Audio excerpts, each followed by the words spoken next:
இன்னைக்கு டாபிக் ஹலால் ஹராம். ஹலாலு ஹராம்னாலே நமக்கு ஞாபகம் வரக்கூடிய ஒரு விஷயம் கறி. வெறும் கறி மட்டும்தான் ஞாபகம் வருகிறது.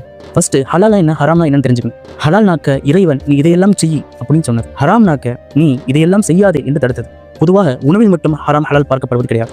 உணவு, உடை, தொழில், நடத்தை ஆகிய அனைத்திலேயும் ஹலால் ஹராம் பார்க்கப்படுகிறது. பிஸ்மில்லாஹி அல்லாஹ் அக்பர் என்று அறுக்கப்பட்ட பிராணியை தான் நாம் சாப்பிட வேண்டும் ஹதீஸ் இருக்கிறது, குர்ஆன் ஆயத் இருக்கிறது. எனவே நம் பிஸ்மில்லாஹி அல்லாஹ் அக்பர் என்று சொல்லப்பட்ட அறுக்கப்பட்ட பிராணியை தான் நாம் சாப்பிட வேண்டும். அதுக்குன்ட்டு களவான்ட்டு வந்து அதை வெட்டி சாப்பிடக்கூடாது.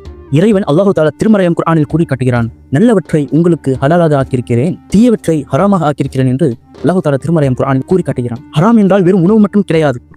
சூதாட்டம், வட்டி, அநியாயம், மோசடி, பொய் பேசுதல் ஆகிய நடத்தையில் வரக்கூடிய அனைத்து விஷயம் ஹராம் தான். கண்மணி நாயகம் ரசூலுல்லாஹி ஸல்லல்லாஹு அலைஹி வஸல்லம் அவர்கள் கூறி காட்டினார்கள், ஹலாலும் தெளிவானது, ஹராமும் தெளிவானது. இதற்கு மத்தியில் இருக்கக்கூடிய விஷயம் சந்தேகம்தான். ஒரு விஷயத்தில், ஒரு செயலில் சந்தேகம் ஏற்பட்டால் இந்த செயலையும் இந்த விஷயத்தையும் விட்டுவிடுங்கள். ஹலாலை பின்பற்றினால் இந்த உலக வாழ்க்கையிலேயும் நாளை மறுமை வாழ்விலேயும் நீங்கள் வெற்றி பெற்றவர்களாக ஆகுவீர்கள்.